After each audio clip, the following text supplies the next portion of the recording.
More people in southern Colorado have now lost their homes to what is currently the 7th largest wildfire in state history. The Aspen Acres fires burned more than 91,000 acres in Custer and Pueblo counties. That's 142 square miles, a bit smaller than the sprawling city of Aurora here in the metro area. The Pueblo County Sheriff says the fires destroyed nearly 200 homes. 78 homes have been destroyed in Custer County. Containment on the fire dropped slightly from 14 to 13%. There are firefighters from across the country working that fire. Thanks for joining us tonight. I'm Kyle Clark. I'm Kim Christensen. 9 News reporter Mark Salinger is in Florence tonight with more on how firefighters saved small towns in the fire's path. This is the roadblock just outside of Florence, Colorado, where the Aspen Acres Fire continues to burn heavily just behind me. Today, there was some good news that some evacuations in Pueblo County were lifted, but on this side of the fire, the northwest side, pushing from Custer County into Fremont County, the fire continues to spread. Earlier today, Pueblo County Sheriff David Lucero said that some residents of his county could return home. The losses, though, coming from Pueblo County are significant. 185 homes and 4 commercial buildings destroyed. In Custer County, 78 homes are gone. Incident Commander Jake Livingston says the fire is still active with potential for large growth today on its north and west sides. Sunday night's thunderstorm-driven run pushed flames toward Greenwood and Wetmore, and crews worked through the night holding their ground. One of the most remarkable stories to come out of this fire so far is what happened at Wetmore, a tiny town protected by an all-volunteer fire department. Custer County Sheriff Rich Smith told us about it. We have a very small town there called Wetmore, and they're served by a volunteer fire department. And so that's the smallest level of fire department in Colorado, and they're funded by donations and not property tax like all the other ones. And I cannot understate the heroism of their small fire department in fighting this monster fire. And so the fire came very close to their town. They had several days of warning. They set up a massive fire break with bulldozers. In fact, local contractors actually brought their bulldozers out just to help us get this in place.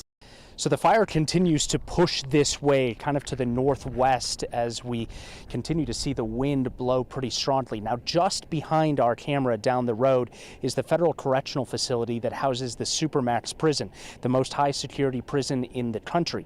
At this point, the Bureau of Prisons says that they are not evacuating any of the inmates. They are sheltering in place. At this point, again, the fire continues to push that way, but they do not believe that it is currently under threat, even though it's right up against the mandatory evacuations. Just outside of Florence, I'm Mark Salinger, 9 News. As crews continue to battle the flames, we learned tonight that the officials have called off the 2026 Royal Gorge Whitewater Festival. That was set for July 17th and 19th in Canyon City. 9 News meteorologist Kathy Sabin is along now with a look ahead for us and for those firefighters. Not a lot of good news coming from the 9 News Weather Center as we sit under this heavy, just sort of layer of dense smoke tonight and poor air quality, something we'll be dealing with tonight and again tomorrow before we see some real relief. Some good news, the winds have died down just a bit. We've been tracking these gusty storms with wind and lightning throughout the afternoon, but the smoke map will really kind of tell the tale of where the worst of the smoke is over western and southwestern Colorado, but it is moving across the Continental Divide into Denver and along the Front Range. But watch what happens. A wind shift Wednesday morning by 8:30 in the morning. We get some clear air coming in and the heavier smoke pushes south and east. So there is relief coming. We just need rain, and we're not seeing that in the short term. 97 degrees our high today, and we're still 80 at 10:04 in the evening. The winds have come down a bit, but we're still tracking poor air quality out there. This alert extended out throughout the day tomorrow for that dense wildfire smoke. We've also had fire managers concerned about the wind and lightning from these high-based thunderstorms. Not a lot of water coming in, but there is widely scattered thunderstorm activity expected tomorrow. So 1 or 2 of these storms could drop a little bit of rain. We can only hope. Temperatures trend very warm overnight tonight. Coming up, the wildfire smoke forecast and when we might see some real rain that'll make a real difference in July. Those details ahead. New tonight, the Colorado Department of Corrections confirmed there are 2 suspects in the deaths of 2 prisoners at Bent County Correctional Facility in Los Animas, about 85 miles east of Pueblo. Tonight, the Office of the Inspector General said it is leading the investigation just weeks after those deaths came to light. Following the incident, officials say the 2 suspects were immediately removed from the general population and placed into a more secure facility. A 3rd inmate was also assaulted and moved to an outside medical facility for treatment. Prison officials are not offering any information about the inmates, how they were killed, or how the suspects were identified. Barry Morphew's murder trial is set to begin next year. Judge put the date on the calendar today. Barry Morphew is the man accused of killing his wife Suzanne on Mother's Day weekend 6 years ago. Prosecutors in Chaffee County originally charged Morphew with murder in 2021. The next year, prosecutors dropped the case days before it was to go to trial. Suzanne's remains were discovered the following year, 2023, in a shallow grave in Saguache County. A grand jury indictment followed, charging Morphew again with murder. Trial is expected to start in July of next year and last 6 weeks. If he's convicted of murder, it's life in prison without parole. Taking a live look outside right now, if you haven't noticed, the wildfires burning here in Colorado just to the west are causing some major concerns with our air quality.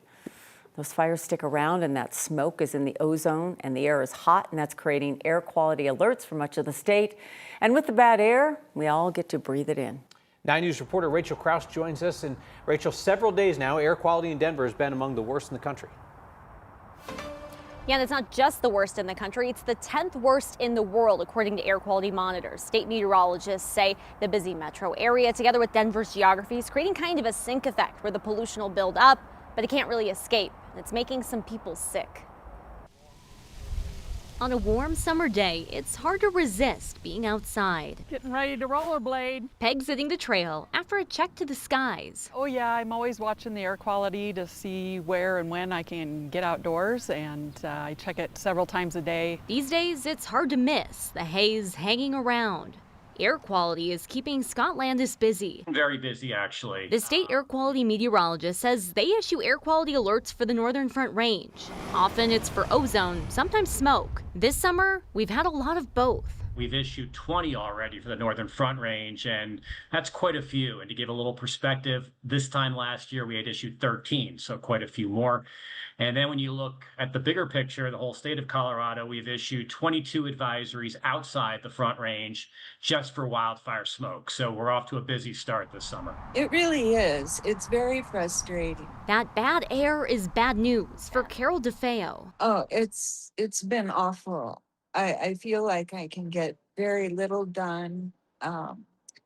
My eyes are always runny. And my lungs just hurt. Carol's had chronic asthma her whole life, but the smoke from the fires, together with the ozone, is hitting her lungs hard. It's just not a matter of having a hard time breathing.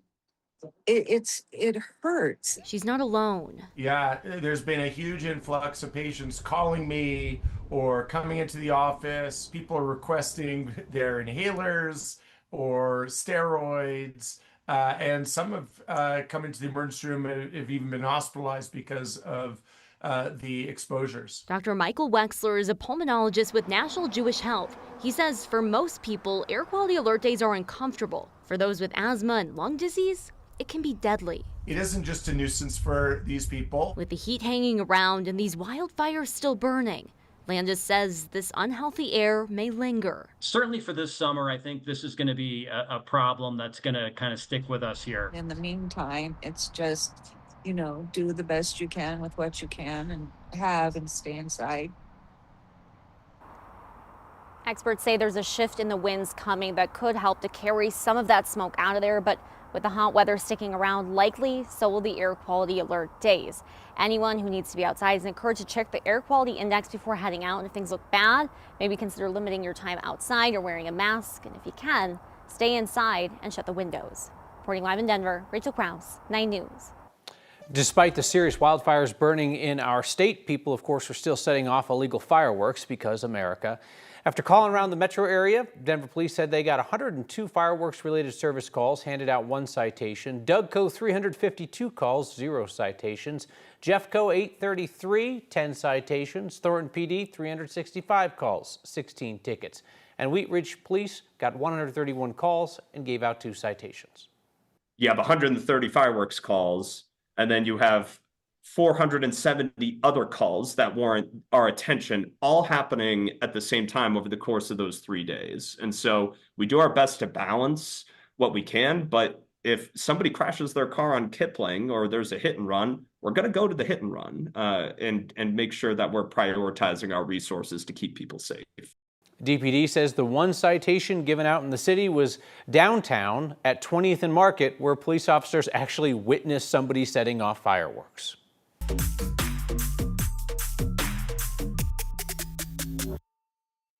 Belgium has ended the U.S. men's national team's World Cup run in convincing fashion.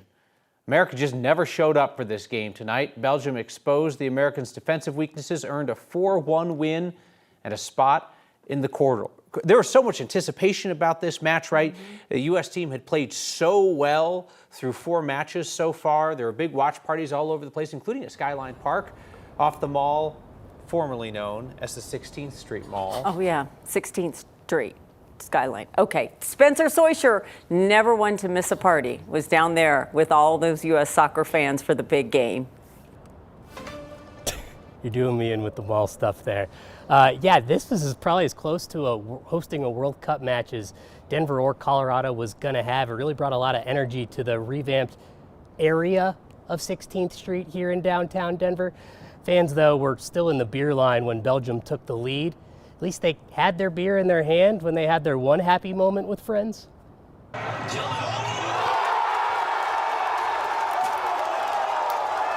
Yeah, those jumps for joy didn't last long. People stayed here even as Belgium's lead continued to grow in the second half. The turf area in front of the big screen here was completely packed with people filing in for nearly the entire length of Arapahoe Street.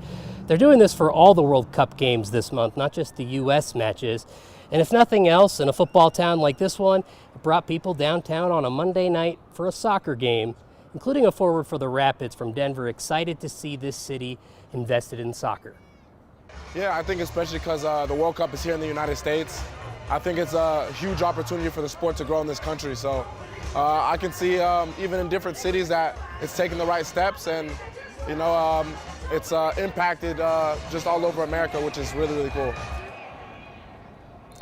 All right, here we go. The city's put a bunch of money into revamping 16th Street, hoping to make this a spot people want to come to. It's tough to tell who's a tourist and not a tourist when almost everyone is wearing red, white, and blue, but the city has rolled out a cheaper parking initiative trying to get people to stay downtown after these watch parties end. There's another one here tomorrow, though I don't think it's going to be quite as heavily attended now that the U.S. is out and not playing. Live in Denver, Spencer Soisher, 9 News.